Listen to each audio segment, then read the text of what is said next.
Last week, we began chapter 30. And what is the theme of this chapter?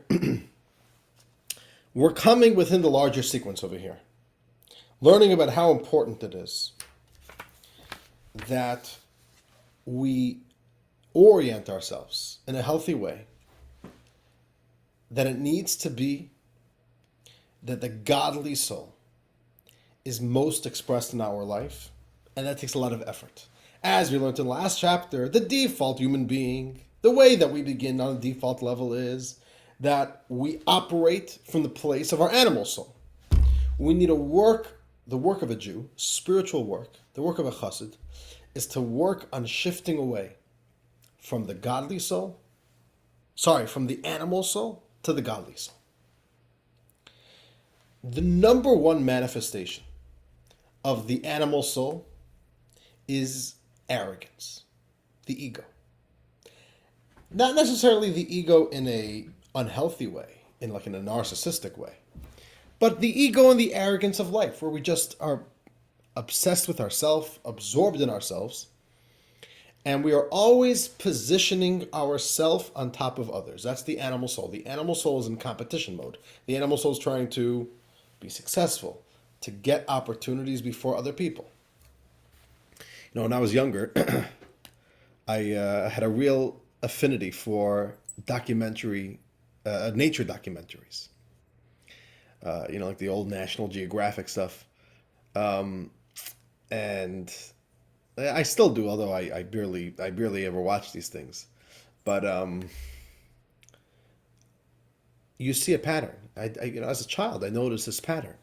In nature, there's one characteristic that literally is the very essential law of nature. That everything is rising for the top. Everything is trying to dominate its space, its field. Right? Everything's trying to be outstanding in its field. There's a joke that has that punchline. You know what I'm talking about? Outstanding in its field? Okay, I don't know. There's some type of joke to that. I don't remember the joke now. So it's even amazing. Even a forest with trees. What could be wrong with a forest with trees? But you see in nature, every single tree is racing to the top. Every single tree wants to get the maximum sunlight possible. So it's a race to be at the top of the canopy of the forest. And that's in nature. Everything is trying to outbeat the competitors and to place themselves on top. And we, as humans, our animal souls, are the exact same way. We are always trying to position ourselves at the top. We always want to kind of be in this position that we are better than other people. We don't want to feel inferior to other people. This is what the animal soul is all about. The animal soul is always trying to position itself on top. And the way that our animal soul does that very often is by judgmentalism. We look at other people, and even if these are people who really are not in good shape, morally, spiritually, religiously, and whatever it is, and we judge other people, we look down at other people, we put ourselves up on a pedestal, we try to grab the moral high ground, we try to grab the spiritual high ground, and it makes our animal soul feel so good when we do that, no? It feels good to be able to pat yourself on the back and say, I'm better than everybody else. I'm better than that other guy. And for some reason, it makes us feel good to put down other people. Not like in a horrible way, but even just mentally, just to take note. Oh, look at that person. Look at their failing. For some reason, it tickles us fancy. You know what I'm saying? It makes the animal soul feel good to be able to push the other person down and put yourself on a pedestal. We don't want to look at other people that way. Why not? Not only arrogance is just not a nice thing, but it's giving expression to our animal soul. That's not a healthy way to live life. So the Alter Rebbe in this chapter 30, is teaching us how to see and view other people and how to get a healthy spiritual perspective, how we look at other people. And it all begins in our heads. In general, you'll see this, right? You'll see this pattern in Tanya. In Tanya, everything begins in the head. If you want to change the way we feel, you have to change your perceptions. The way you change your perceptions, changes attitudes, changes feelings, changes actions. But it all begins with attitude changes, perception changes. So we're going to be changing the way we perceive people that we would usually look down upon them. That's the goal here. And in last week, when we began the chapter, we began with step number 1. And as I told you last week, this chapter has 3 parts. Each part takes us further and further. The chapter is built upon a teaching of our sages and the ethics of our fathers. Happy Father's Day, everybody. We also have spiritual fathers, right? The Pirkei Avot, the ethics of our fathers, the sages. And they tell us, be humbled. Be humble in spirit before every person. Can you imagine that? Be humble in spirit? That I should look at every other person and say, wow, I have what to learn from you. Isn't that crazy?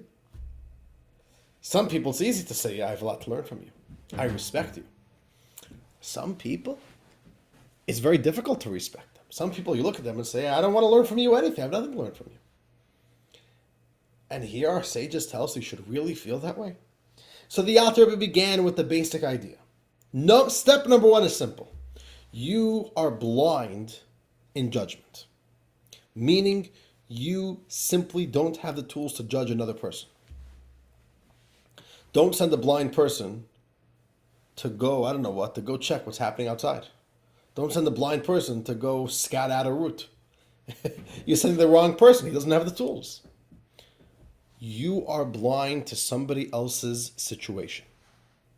You are blind to somebody else's circumstance. It's easy for you to judge. You don't know what they're going through. And the Alter Rebbe says, we don't judge. We don't judge, not because it's not nice to do. We don't judge because it's false. It's a false judgment. We really don't know what the other person is going through. And the Alter Rebbe kind of gave us the setup. And I want you to remember this hypothetical. We have the setup. On one end of the spectrum, we have, let's call the marketplace Jew. The marketplace Jew is the Jew who has no choice, but he makes his livelihood by spending a whole day in the marketplace, which is a very unspiritual and immoral environment. And he's not hanging around with the best people. And because of that, he's dealing with all these temptations. And because of that, he succumbs to many of those temptations. Not only that, the marketplace Jew, Mr. Marketplace Jew, also has a Yetzer Hara that is unbelievably feisty and intense and just doesn't let up. And it has a really rough and tough, untamed Yetzer Hara to fight against. His life is spiritually very, very difficult. That's the marketplace Jew. Then you have the perfect Jew. The Jew who's he's a tzaddik. He convinces himself that he's God's gift to mankind. He's the best thing invented since sliced bread. He does every single mitzvah. He doesn't do any sins. He studies Torah and he davens. And he doesn't even have to go to any spiritually compromising places to make his livelihood. He gets to sit in the shul a whole day and study. Oh, Amachaya, he's living in paradise. Mr. Religious, Mr. Perfect Jew is judging the marketplace Jew. Because look at the marketplace Jew. He's spiritually in the dumps. He does sins right, left, and center. So the Alter Rebbe begins with this message to the perfect Jew. You, Mr. Perfect Jew, you think you're so great. You can't judge this other Jew. You are not in his shoes. You are not in his circumstances. You have no clue what he's going through on a daily basis. You're not there. Not only that, you don't even share the same Yetzer Hara. Maybe your Yetzer Hara is like a sheep. It's nice, it's calm, it's tame. His Yetzer Hara is like a bull. It's impossible to rein it in. How could you judge him? You can't. That was step number 1. So with step number 1, it could still be that the perfect Jew is better than the marketplace Jew. The perfect Jew could say, you know what? I am the better Jew. I am better. I'm just not able to judge the other Jew for being so bad. But I'm still better. I just can't judge him. So it doesn't change anything necessarily what we learned so far, but it gives us perspective. Don't judge. You can't judge, but you're still better. But now the Alter is going to say step number 2, and the Alter is going to turn the tables on you and say, 1 second, who actually says you're better? Maybe you're actually no better than the marketplace Jew. Who says you're better? And the Alter is going to tell us like this. You, Mr. Perfect Jew, think you're better because you're looking and judging the other Jew from a certain perspective. You are using a certain metric for success. You're looking at how many sins he does, and you're looking at how many sins you do. You do a lot less sins. You're looking at how many mitzvahs he does, and you're looking at how many mitzvahs you do. You do a lot more mitzvahs. So if you're looking through the metric, through the lenses of the metric of count, how many mitzvahs, how many sins, you're better. But says the Alter, but let's look at a different metric. And the metric that the Alter is going to use, and the Alter is going to argue that this is truly the metric of a good Jew, is effort. How much do you sacrifice for God? How much do you sacrifice? How much are you willing to sacrifice for your Yiddishkeit, for your growth, to do another mitzvah? How much do you sacrifice to not sin? Well, we all make some sacrifices, but the author is going to say, but do you make the real heavy sacrifices? So let's read. You ready? Page 227. Part 2 of the chapter, What Makes You Better? And we learned this opening paragraph, but let's read it again. Now, says the Alter Rebbe, to break the burning passions of your Yetzer Hara due to fear of God really is a major intense battle. It's like a real spiritual test. For the marketplace Jew to be in the environment of such deep temptations and to have to deal with such a difficult Yetzer Hara, for him to overcome his temptations, it's such an intense battle. It's like a real spiritual test. You know, in the Bible we have this, in the Torah we have this many times, the idea of a spiritual test. That God really puts the pressure. We have this about Abraham. We have this about the Jewish people in the desert, where God tests them. So this Jew, it's such a difficult battle that he must face to try to overcome the temptation of his Yetzer Hara. It's like a real spiritual test. It's a very difficult battle. Says the Alter Rebbe, if so, if we demand of this Jew, and if this Jew is expected to demand of himself, to put in so much effort to not sin, and we're talking about excruciating effort. If so, says the Alter Rebbe, every person must take into account who he is, where he is, and where on the ladder he stands in serving God, and then determine for himself, am I serving God with anything comparable to such an intense battle and test? The author says like this: everybody has areas in life where we need to put in real effort to fight the battle against our Yetzer Hara, to fight the battle against our very own nature, to do another mitzvah, to stay away from a sin. Some things come easy to us. Some things are enjoyable. Some parts of Judaism are enjoyable, or they're habitual. We're used to doing them. Some parts of Yiddishkeit are difficult, but they're not that hard. We just need it's a little bit out of our comfort zone. So we have to kvetch ourselves. We have to push ourselves. Some things we have to really fight. To really be successful here, we have to push ourselves really beyond our comfort zone. We have to exert ourselves. We have to be willing to face the battle. The Alter Rebbe says everybody has these intense battles. The only question is where and in what. No two Jews have to fight the same. Everybody has unique circumstances. God gives every single Jew a different circumstances, a different set of challenges. We don't share, any of us, the same obstacle course of life. We all have our own struggles. We all have our own highs and lows. We all have the area, the mitzvah, the moral choice, where specifically in this area, the Yetzer Hara gives us a real tough go. This is where the Yetzer Hara puts up stiff resistance. The Alter Rebbe says, we're looking at the marketplace Jew. He's a blatant sinner. He's an egregious sinner. But that's his temptation. That's where he suffers. That's where he struggles. Says the Alter Rebbe, I've got news for you. You also have intense struggles that you need to face. Just like he needs to fight hard fights. Don't think just because you're Mr. Perfect Jew means you don't have to work hard to be a Jew. You also have areas in your life where you need to fight hard.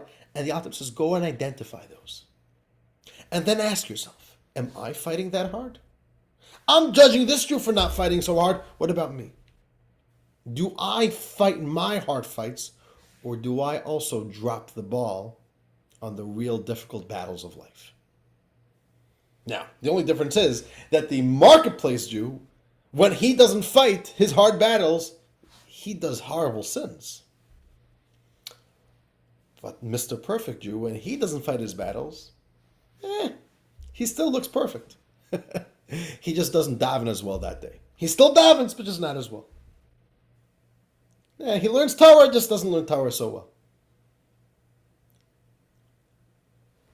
So it doesn't seem as bad. But the Alter Rebbe says, let's stop looking what the result of not fighting the battle is. The fact is, God has given you a challenge, and you need to put an effort to be strong in your Yiddishkeit, to be strong in your commitment to God. And do you show up when there's a difficult battle, or do you drop the ball and say, I'm not going to fight the hard battles. I'll fight the little battles. I'm not going to fight the hard battles. And the Alter Rebbe is going to say, if you drop the ball in the hard battles, what makes you better than the marketplace Jew? I know he does big sins. You don't do big sins. But if you in your own personal life don't face your real battles, you're just like him. He doesn't fight his big battles. You don't either fight your big battles. So maybe you're actually no better of a Jew than him. Let's read. You ready?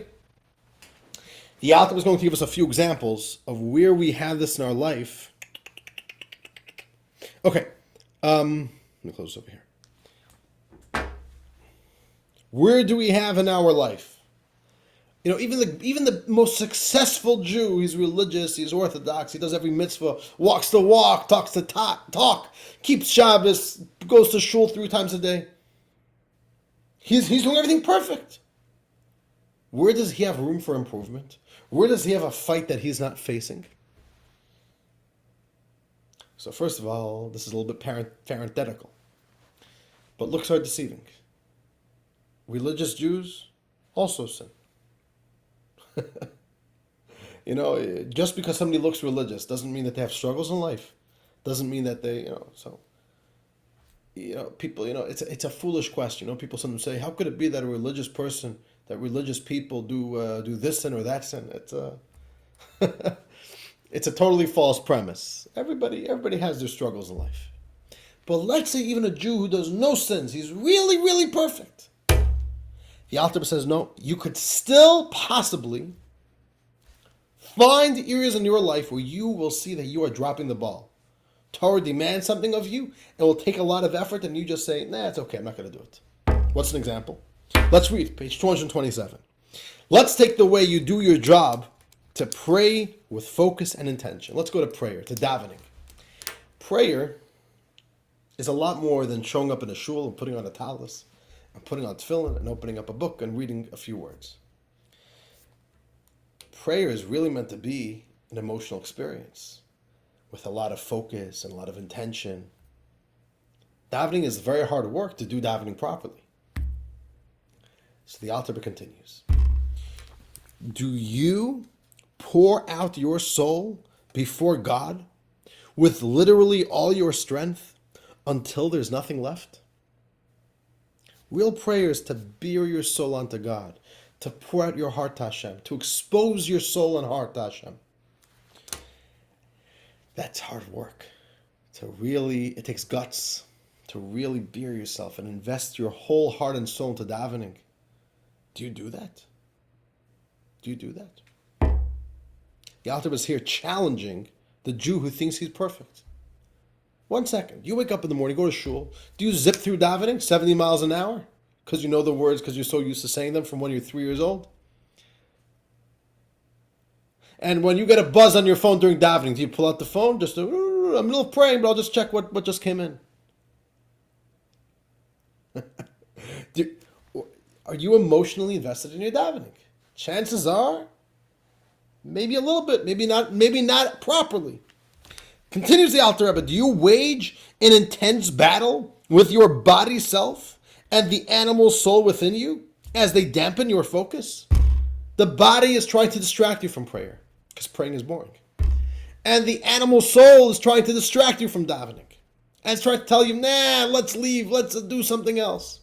The animal soul doesn't like going to pray. And you have to fight and put up resistance and battle against your body and against your animal soul to invest yourself in prayer. It takes hard work. Do you do that? Says the Alter Rebbe, do you prepare yourself before prayer to beat and pulverize them to dust, the animal soul and the body, morning and evening, twice a day, day after day, every day? You have to prepare yourself for davening. You have to prime yourself for davening. It takes a lot of hard work to stand up against the animal soul and get yourself in a spiritually good place, a spiritually prime place, to really invest yourself in the spiritual work of davening. It takes a lot of hard work. You got to prepare yourself before davening also. And then continues the Alter Rebbe, and then while actually praying, do you drive yourself hard, laboriously working your soul and body to pray properly? All of this spiritual work will be explained later at length. All right. So much later in Tanya chapter 42, we'll talk about the spiritual art, the spiritual work of praying with kavanah, with intention, and investing yourself emotionally in prayer. We'll get to there. But the point is, prayer is a tremendous effort. It's hard to pray properly. It's very hard to pray properly. So you could have a Jew. He's religious. He prays every day, 3 times a day.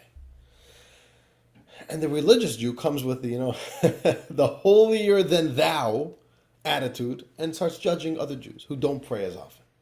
And the Alter says, 1 second. Let's talk about you for a moment.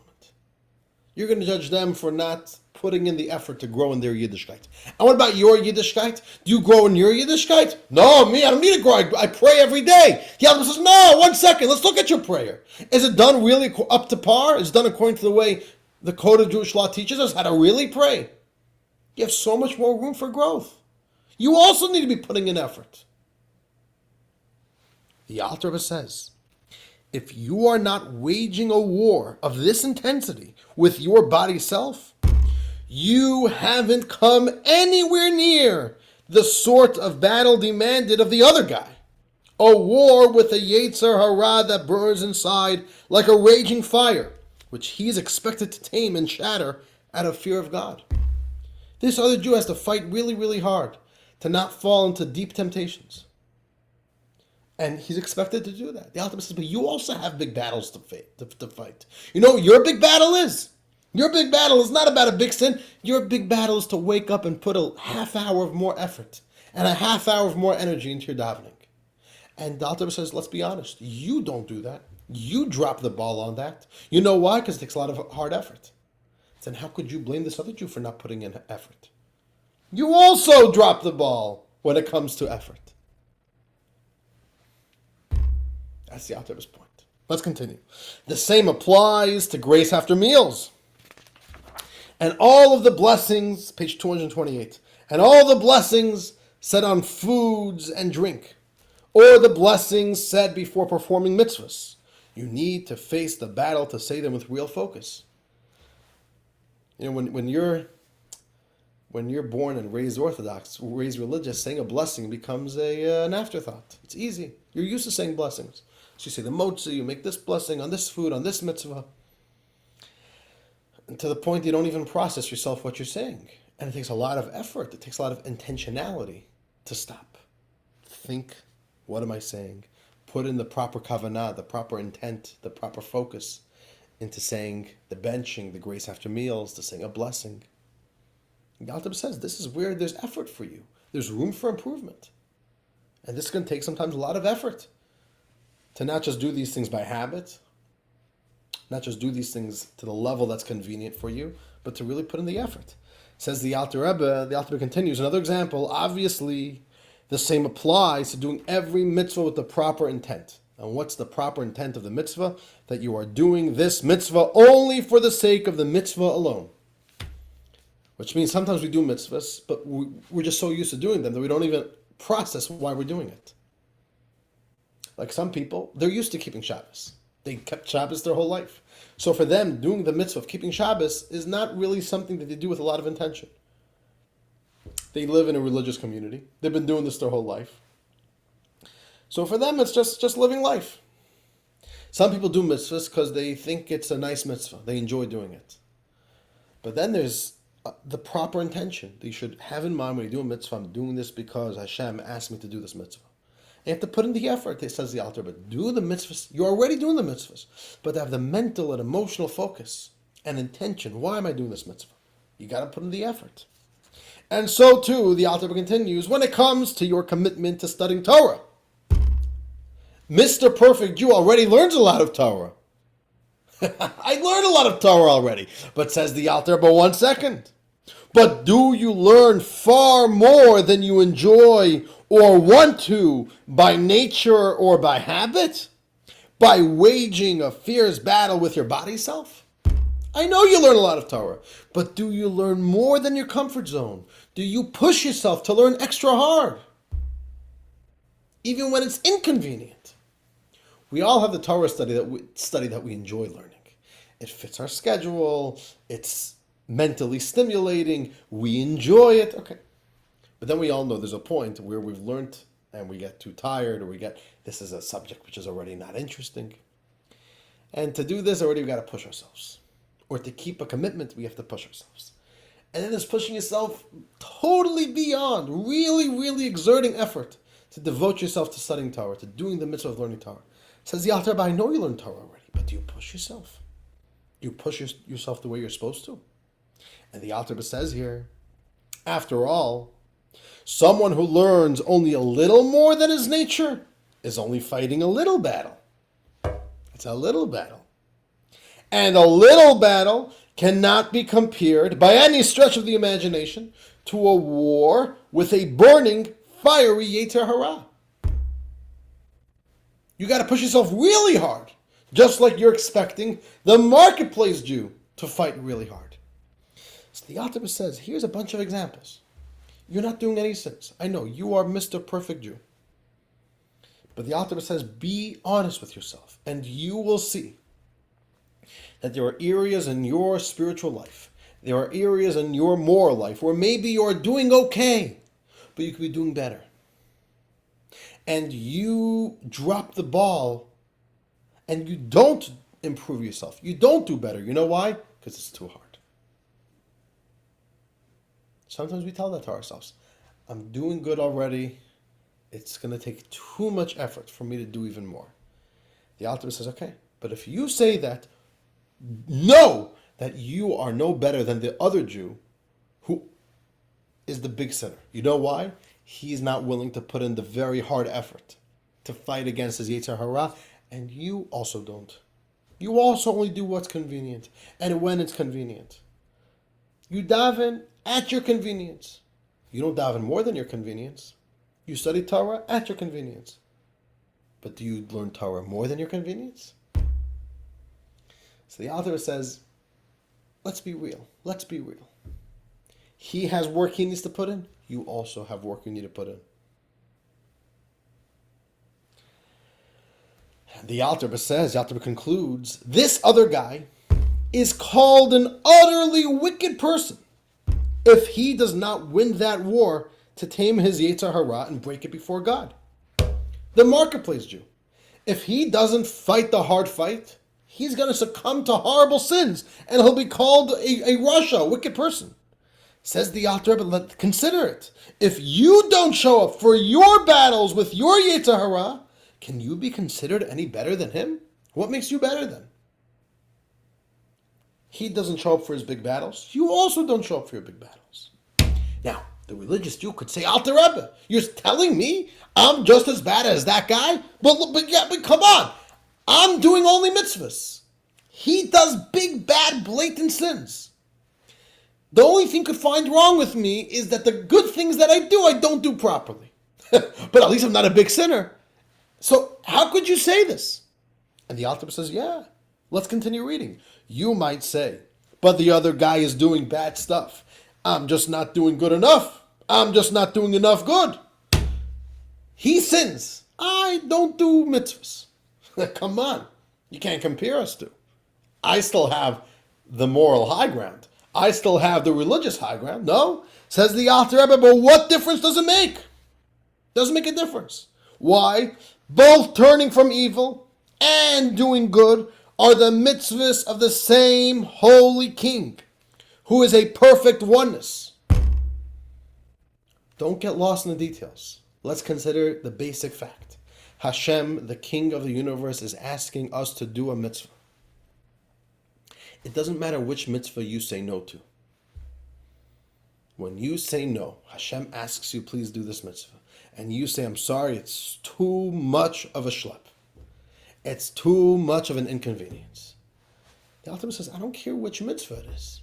So this guy could be dropping the ball and saying no and surrendering to the Yetzer Hara about a big, horrible sin. And you surrender to the Yetzer Hara and you say no to God's mitzvah about not davening with kavanah. You're still going to daven, just not with kavanah. The Alter Rebbe says, it doesn't make a difference. It's the same exact act. You are equally both saying no to the king. That's what the Alter Rebbe stresses over here. It's the same holy king. It's the mitzvah of the same holy king. There's a difference between civil law, like the law that a city would make, like a federal law or state law, versus the law of the king. A king's law is always treated differently. A civil law, like a federal law, is built around how do we create a functioning society, right? So, for example, what's a civil law? Don't speed. Follow the speed limit. Then there's another civil law, don't litter. And there's another civil law, pay taxes. And there's another civil law, don't murder. And you could take all these civil laws and you could determine what's a big deal, what's a critical law, what's a law that we really need to enforce hard or else society is going to erode. What's a law that's not such a big deal? It's a benefit for society, but if somebody breaks it, not the biggest deal. And that's also how they hand out punishments or consequences or fines. If it's a law that doesn't have such a big consequence, okay, you get a small fine. If you break a law that is very consequential, you'll get a much bigger fine, right? That's about civil law. When it comes to like civil law, you can start determining what's a more important law, what's a less important law. But when it comes to the king, it doesn't matter as much what the consequence of the law is. What matters most is that this is the king's command. It doesn't matter so much what the king is asking of you. The point is that the king is the one who said it. That the king is the one who commanded it. When it comes to the king's law, treason is for anything, even the slightest infraction. So you have somebody who breaks a horrible law that puts the whole kingdom in jeopardy. You have somebody else who breaks the stupidest thing, but the king asked them to do something. It doesn't make a difference. They're both treason. They're both saying, I'm disobeying the king. That's what the Alter is saying over here. Stop thinking that just because you have a different sin than somebody else means that you are better. Why? Because my sin is not as bad as his sin. Says the Alter Rebbe, stop looking at what sin you think is better or worse. The king asked you to do something, and you are saying no to God. So he's saying no about one thing, you're saying no about something else. And you're saying your no is not as bad. The Alter Rebbe says, no, I'm sorry. That's a faulty logic. At the end of the day, you are saying no to God. God is asking you to daven properly. God is asking you to put in the effort to study Torah more than your comfort zone. And you're saying, no, God, I'm willing to do up to this. More than this, I'm not willing to do for you. And the author brings back to the same essential point. You want to judge this other Jew. You want to make the assumption that you have the moral high ground. You want to make the assumption that you're a better Jew than this marketplace Jew. Who said? It could be you're actually no better than him.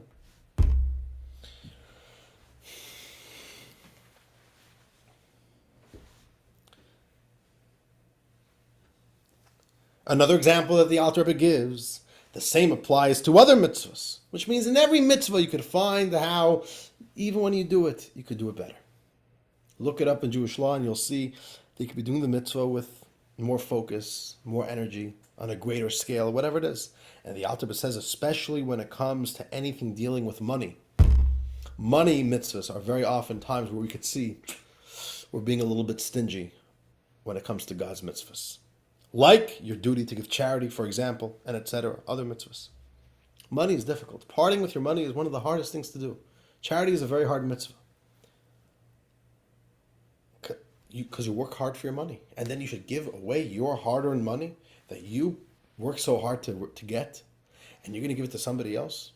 To somebody in need? Who he didn't work for the money? And you're going to give it to a charitable organization? It's my money. Why should I give it to you? It's a very difficult mitzvah. So now we live in the 21st century, in the Western world, where giving charity comes with tax benefits. So it's an amazing thing that today it's built into society that there's an incentive to give charity. But even then, it's hard.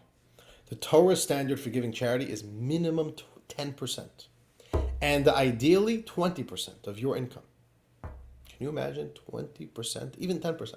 You know how hard that is? How much money you're going to give away to charity for giving away 10% of your tzedakah? 10% of your income to tzedakah? Even somebody who makes quite a small salary is giving away a tremendous amount of money if you're giving away 10%. And 20%, that's a big deal. If somebody makes $50,000, what's 20% of that? Help me out over here. $10,000. Somebody making $50,000 to give away $10,000? That's an unbelievably charitable person. And he's giving away such a large percentage of his income. It's very hard. The Alter Rebbe says, yeah, I know we all give tzedakah, but do we give it up to the point where it really hurts? But this is what God asks of us to do, to give away that amount of money. And we need the money, I know, but there's a mitzvah first to give tzedakah. The Alter Rebbe says we could look in our lives, and no matter how good of a Jew we are, we could identify that there's areas in our life where there's a very hard battle that we should be fighting, and we say, nah, I'm good enough. I don't need to fight this fight. And the Alter Rebbe says, and once you realize that you have that as well, you should realize you're no better than this marketplace Jew who fails. As I once heard the wonderful line, don't judge other people just because they sin differently than you. We all sin, just differently than each other. So we judge people for sinning differently than me. But we all have where we could see. And the Alter Rebbe continues. Till now, the Alter Rebbe showed us that in the mitzvahs that we do, we could find room for improvement, and we're not doing that. But now the Alter Rebbe says, no, let's even go to sins. There's even sins that we do. No matter how perfect of a Jew you are, let's be real with ourselves. There's slight sins, minute sins, sins that maybe even go unnoticed, that we drop the ball on them. And instead of working very hard to control ourselves, we let them slip. The Alter Rebbe says, even in sins, if we want to be really, really honest. So let's read page 229. Says the Alter Rebbe continues, actually, even when it comes to refraining from transgression, if you are an intelligent person, right? If you're going to be intellectually honest with yourself, if you're willing to be real with yourself, you'll be able to find instances that demand the kind of fierce battle that we are describing here. And realize that you are not really holding yourself back from transgression completely. Maybe you mostly hold yourself back from transgression, but you could find little areas in your life where you're not really facing that fight. Perhaps you can even find cases that demand not such an intense battle, and yet you are not fighting that fight. This is all possible. What's some examples of this? Where even the perfect Jew, the beautiful Jew, says the Alter Rebbe, for example, cutting off a pleasurable but pointless conversation. You're having a conversation for whatever topic you're talking about. It's a lot of fun, but it's a waste of time. You're not supposed to do this. A Jew is meant to only speak with intentionality. Our sages learned out from the words of the Shema. And the Shema would say, V'dibarta bam, and you shall speak these words. You shall speak these words, the words of Torah. And our sages say, V'dibarta bam, v'lo b'dvarim acherim. A Jew should be speaking words of Torah, not other things, not other subjects. So sometimes you're in the middle, you're caught in a really good, fun conversation with friends and family, but it's inappropriate. It's an inappropriate usage of your time. But it's such a good conversation. So you say, nah, it's not such a big deal. 5 more minutes. Let me indulge myself in this conversation. The other says, that's a little sin. Or another example, to stop sharing an anecdote that discredits another person. Speaking gossip. Now, Mr. Perfect Jew doesn't speak any gossip. He doesn't speak anything slanderous about another Jew. But the Alter says, if you're going to be honest with yourself, you'll actually be able to find that maybe sometimes you're not 100% perfect with slander about speaking gossip about another Jew. For example, says the Alter Rebbe, even if that negative thing that you are sharing is very trivial, maybe it's a very minute, trivial, slight thing that you are saying about another Jew, the gossip. And even if it is true and it's not a lie, and even if you didn't intend to put anyone down, you were just trying to prove your own innocence. You were trying to vindicate yourself. So the Alter Rebbe says, maybe you let Lashon Hara, that's the words in Hebrew, Lashon Hara, evil speech, gossip, slander about another Jew, maybe you let it pass your lips. But you don't do it in a nasty way. You don't do it in an egregious way. You don't do it in a blatant way. But you do it a little bit. Even if you have good reasons to do it, it's a truth, and you're just trying to vindicate yourself, trying to prove your own innocence, you're trying to keep a clean name, and it's not even such a big deal what you're saying. It still says the Alter Rebbe. And the Alter brings down a story from the Talmud. That was the case with the known story in the Talmud. It's a known story. The holy Rabbi Yehuda Hanassi saw a faulty right of divorce and assumed that his son, Rabbi Shimon, had written it. Okay. The most difficult document to write in Jewish law is a divorce. A get. A divorce document, it takes the highest level of expertise. The great Rabbi Yehuda Hanassi, who is the one who authored and ratified the Mishnah. He was on the level of Moses. He sees a document in his office or in his home. A get, a divorce document. It's 95% okay, but it doesn't fully live up to his standard. Rabbi Yehuda Hanassi would he's a little bit disappointed with the quality of this document. And he assumes that his son is the one who wrote it. His son, Rabbi Shimon. So Rabbi Shimon sees his father displeased with the document. And he's seeing that his father is displeased that his son made this mistake. So Rabbi Shimon clears it up. Rabbi Shimon answered, I didn't write it. Yehuda the tailor wrote it. He says, Father, it wasn't me. He's just trying to vindicate himself. He's saying, don't worry. Don't be disappointed that I messed up on this document. It wasn't me. Yehuda the tailor wrote it. Now, is this such a horrible thing to say about Rabbi Yehuda the tailor? Is Rabbi Shimon throwing Yehuda the tailor under the bus? Not really. I'm saying it's not the biggest deal if you say about somebody, he doesn't know how to write a divorce document. It's like saying, if you said about me that I don't know how to do an oil change on my car, are you slandering me? It's not. I'm saying it's not. You can't really consider that a piece of gossip. You can't really consider that saying something negative. So Rabbi Shimon said, Yehuda the tailor wrote it. He's a tailor, right? He's a tailor, for heaven's sake. He's not meant to understand how to write a legal document. So it's not really throwing Yehuda the tailor under the bus. But what does his father say? But Rabbi Yehuda Hanassi says, to which his father responded, keep away from speaking bad of others. Keep away from Lashon Hara. Rabbi Shimon simply wants to vindicate himself. He says, I didn't write it. Yehuda the tailor wrote it. That's why it's not 100% perfect. And his father says, stay away from speaking bad of others. Which shows to us that Lashon Hara could even be in the most minimal thing. Even when it's true. And even when you're just trying to vindicate yourself. And even when it's not even really a slander about somebody else. Stay away. And the Alter says this is an area in life where maybe we allow ourselves to speak little gossip. Trivial gossip. Such slight, minute gossip. But even then, we don't face the fight to stay away from this sin. And the Alter says over here, parentheses, it's worthwhile to see the entire story in the Talmud, Baba Batra, at the beginning of the 10th chapter. And the Alter says in your own life, you can find many such situations that occur all the time. The Alter says, if you're going to be honest with yourself, you'll be able to find throughout your life, there's sins, little ones, that we allow ourselves to do. Why? At a convenience. And we don't consider them a big deal. And we're used to doing them. And we don't fight the hard fight to overcome the temptation. And the Alter says, this especially applies when it comes to the mitzvah of sanctifying yourself by refraining from doing something permissible but unnecessary. There's a mitzvah. Just because the Torah allows you to do something, make it holy. Don't do it in a spiritually unhealthy way. Don't do it in an immorally unhealthy way.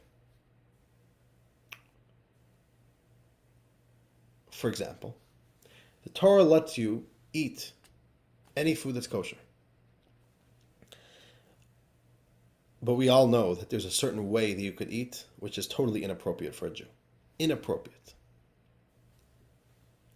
When you eat like when you eat like an animal, you eat like a glutton, you eat like a drunk. It's inappropriate. You can say, but it's all kosher food. It's good, it's kosher. This is the idea. Sanctify yourself even in what's permissible. God told you it's permissible, but you can make it holy. Just because it's allowed doesn't mean it's appropriate. When the Torah tells you that something is allowed, even within the context of the permissible, you need to make it holy.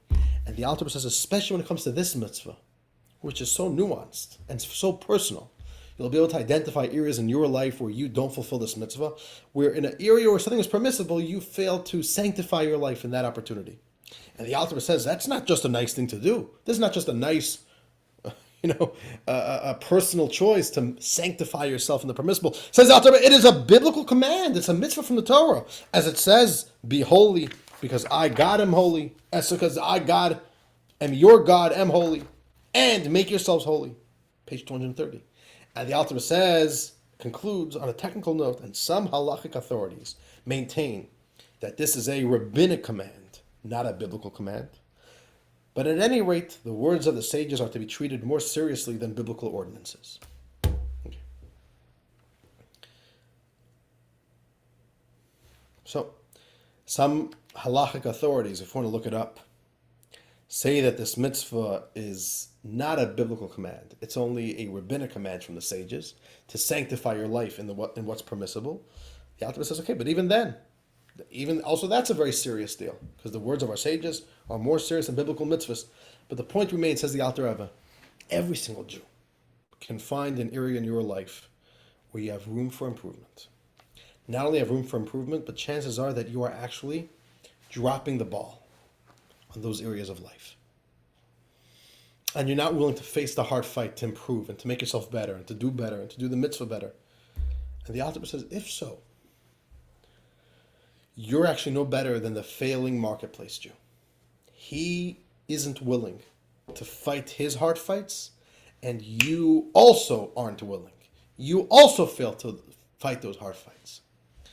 The only thing is in the result. When he fails to fight his hard fight, the marketplace Jew, he fails miserably. He does horrible sins. He does blatant sins.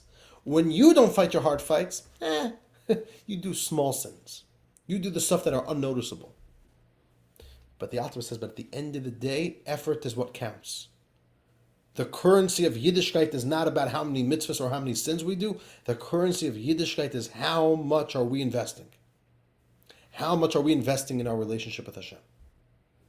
And the Alter says there could be a religious Jew who looks so beautiful, so perfect, and yet he could be a failing Jew.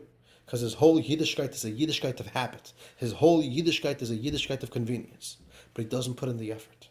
And the Alter says, if you're such a person, how could you judge another person? They do a lot of sins, but you don't need to put in any effort. You're privileged. I don't want to go over time. We're probably going to have to go a few minutes over time, but I'll just tell you, the Rebbe shared this many, many times. And it was so beautiful how the Rebbe shared it. And you really see how, the culture of Tanya became the culture of Hasidus, of Chabad. You really see this attitude. The Rebbe was, of course, the one who invented the concept of outreach. He'll take a religious Jew, a religious boy, or a religious girl, and send them out to do outreach with Jews who are not as connected with their heritage. And the Rebbe said, but when you do outreach, never help another Jew, never try to influence another Jew from a place of condescension, as if you're better. Never judge that other Jew. Why? The Alter Rebbe says, you were born religious. It was free. You didn't do anything to deserve to be born religious. What makes you a better Jew than this other Jew?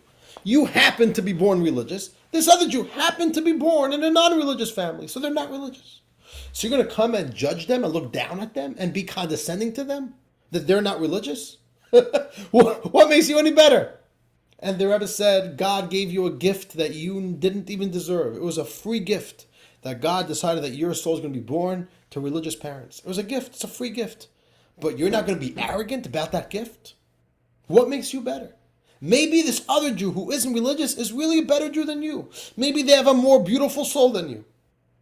So the Rebbe said, yes, do outreach. Try to influence other Jews in Torah mitzvahs. But never look down upon them. Always do it with humility. And, you really see this attitude of Chabad rooted here in this chapter, chapter 30. Okay.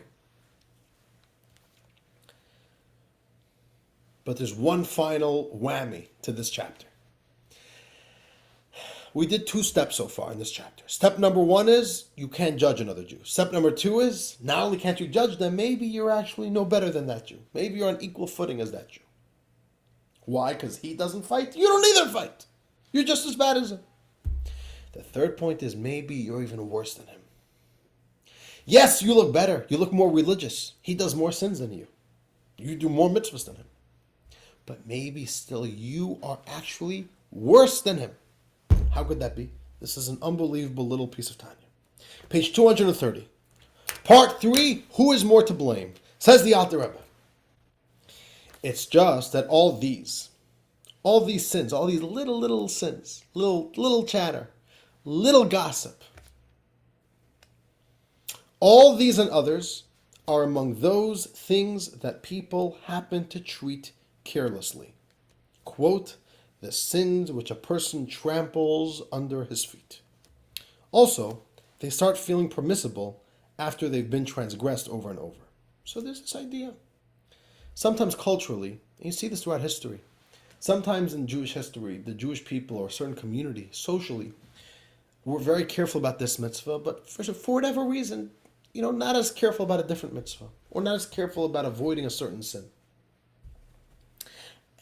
It became like socially acceptable. I'm saying even in a religious environment, in a religious community, it just became socially acceptable to kind of not be as careful about this mitzvah or about the sin. And then sometimes 100 or 200 years later, it shifted. The mitzvah that they weren't so careful about then, now we're very careful about. And the mitzvah they were careful about, we're not so careful about. So there's this idea, the Talmud speaks about it, the sins that people trample under their feet. It happens. And once you're used to doing a sin, it doesn't even feel like a sin anymore, right? You're just used to doing it. It doesn't even feel like a problem. So this perfect Jew, he's so perfect, but you know why he does these sins? Because people aren't so careful about them. And it doesn't even feel wrong anymore. But says the Alter Rebbe, but truthfully, says the Alter Rebbe, if you are a morally educated person who upholds the Torah and desires closeness to God, then that's no excuse. And your sin is too much to bear. You are guilty of the crime of failing to wage that war we have described to beat the Yetzer Hara. And your crime is far, far more onerous than that of the shallow-minded person who deals with the outside world all day and is distant from God and His Torah. Says the author in 1 second. The marketplace Jew doesn't fight his hard fights. You don't either fight the hard fights. But you and him are not the same. He is an uneducated Jew. He doesn't know better. He doesn't have any of the spiritual resources to put up such a stiff fight. But you, Mr. Religious Jew, you know a lot of Torah. You care about doing mitzvahs. You have the education. You have the resources. You want to feel close to God. And you still don't face the fight? Who's worse? You're a lot worse. When he doesn't fight the fight, okay. What do you want from him? We can't blame him. When you do it, that's a real problem. From you, we expect better. You actually are worse than that Jew. And the Alter continues. These people are really not so much to blame. The marketplace Jews are not so much to blame if they fail to conquer their flaming hot Yetzer Hara due to a lack of fear of God, who understands and observes all that they do. Certainly, they can't bear the same blame as those who strive to come closer and closer to God, to His Torah and to His service. The closer you are to Hashem, the more educated you are, and the more religious you are, and the more committed you are, your sin actually becomes a lot worse than the other Jew. The unreligious Jew and the uneducated Jew, his sins are not considered so bad. So the author says, I know you think you are better, you think you look better, but if you think about it, your crime, your sin is much worse. And the author concludes with 2 quotes from the sages. Page 231. As our rabbi said about Acher, Acher was his nickname. Acher was a great Talmudic sage. His name was Rabbi Elisha ben Avuya. And Rabbi Elisha ben Avuya was a great sage, a great tzaddik, who knew a lot of Torah and a very well-respected rabbi. And one day he says something happened to him. He had a midlife crisis, and he threw everything off, and he became the biggest sinner. He became the most immoral person, the most morally corrupt, the most morally bankrupt person. And our sages nicknamed him Acher. Acher means a different person. He just changed overnight. He became a different person. So our rabbi said about Acher that God punished him harshly. He was punished by God very severely when he went up to heaven. You know why? Because he knew my glory. He knew better. When other Jews do the same sins that Acher do, okay, well, you can't blame them. They don't really know about God. They don't really know. But Acher, we see, so this is the proof that somebody on a higher level is also judged more harshly, is held to a higher standard. And a final quote from the sages, which is a tremendous quote. Therefore, our rabbis taught, when an uneducated person deliberately sins, God considers it as though he simply made a mistake. Imagine that. Imagine there's a Jew, but he's just uneducated. He never really got a proper Jewish education. He wasn't born and raised with the understanding of Jewish values and Torah and mitzvahs. He knows about the laws of kosher. He knows about them. But he still doesn't eat kosher. Maybe he does even deliberately. You know what the Talmud says? A shocking thing. Even though he did the sin deliberately, but God doesn't consider it as a full sin. God considers it as if he made a mistake. Why? Because even though he knows it's a sin, he was never properly educated in it. The Alter is here to show even the religious Jew who feels so haughty and fulfilled about himself. The Alter says it could be you're actually not that great of a Jew. You have to know there's so much room for improvement. You need to know that arrogance is not the Jewish way. And you need to know there's so much more to do. There's one somebody who came to the Rebbe, or maybe this was the previous Rebbe, and said, I'm a complete chassid. I'm a complete chassid. And the Rebbe told him, somebody who's complete is not a chassid, and a chassid is never complete. A chassid always knows he has more to go. A chassid always knows he has more to strive for. I want to conclude with a story. You ready for a story? It's a very special story. It's a very precious story. It was the early 1900s in the former Soviet Union, right after the Communist Revolution. And as we know, right by that revolution, when Russia became communist, there was tremendous pressure against keeping the Jewish way of life, specifically Shabbos. It was Jews were religious then. Not all, but for religious Jews, it was extremely difficult to keep Shabbos. So what happened? What happened is, let's say you're a shoemaker. You spent the past 30 years building up a little shoemaker business in town, and that was your enterprise. And one day the communists come and say, no, now it's not your store, it's our store, and now we employ you. You work for us. The store belongs to the state, and you're an employee of the state. And then what they said was, but if you want to keep the store, if you want to keep being our employee, you got to show up on Shabbos. If you don't show up on Shabbos, we're going to kick you out of the store. We're going to hire somebody else to run the store. And this was how overnight Jews who with their own sweat and blood built up businesses, lost the businesses. It was taken by the communist government. And now all of a sudden they're blackmailing them that they need to come to work on Shabbos. It was in the city of Poltava. Poltava is a city that's today in Ukraine. Of course, then that was part of the larger USSR, the former Soviet Union. Poltava was a very religious community, and it was a Chabad community. Poltava, one of the most beautiful Chabad songs is called the Poltava Niggin. Right, so a song from this town. You could look it up if you would like. Beautiful, beautiful song. And the Jews of this community, for the first few weeks and months, were being strong. None of them went to work on Shabbos. And every week, the communist government would send another threat to all the Jews, saying, I'm telling you, if you keep on not showing up for Shabbos, if you keep on shutting down the store, we're going to evict you from the store. You're going to lose everything. You're going to lose all your money. And there's tremendous pressure. But for a few weeks, the Jews were holding strong. One Shabbos morning, the Jews are walking to shul. And you know what they see? There's one Jew. He's a simple Jew. He's a shoemaker of town. He has a shoe store. And they see that the store is open. He couldn't stand by the pressure. He was too scared of the threat that next week he's not going to have a penny for his family. He was the first one. And the Jews were seething at him. The religious Jews were seething. They were so upset at him. Because they knew that that's the beginning of the end. Once you could make a little break, they knew that the communists are going to be successful. And indeed, that was like the beginning of it. Once one Jew does it, the next Jew succumbs to the pressure, and then the next Jew, and all the dominoes start toppling from there. So the Jews were very upset at him.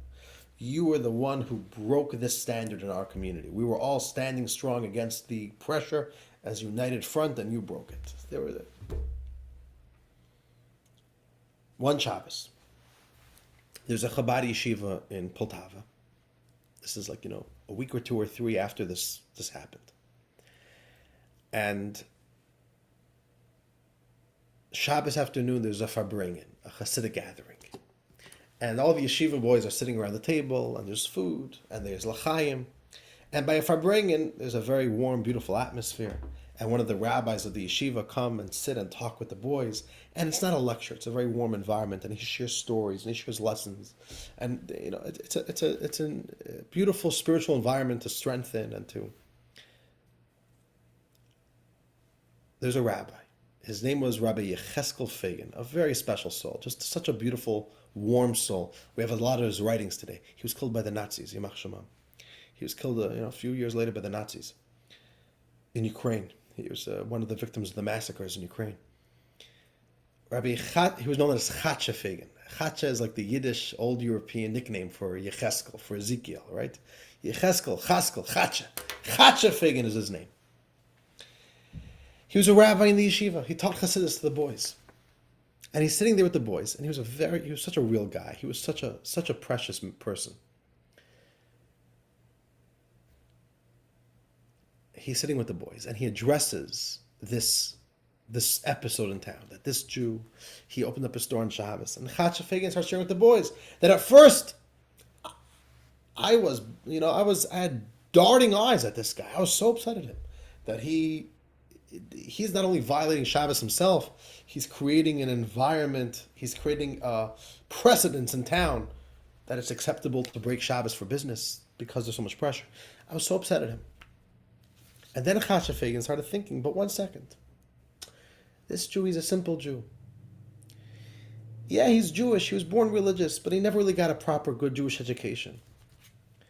And he doesn't really have what to work with. He doesn't have the inspiration from Torah study.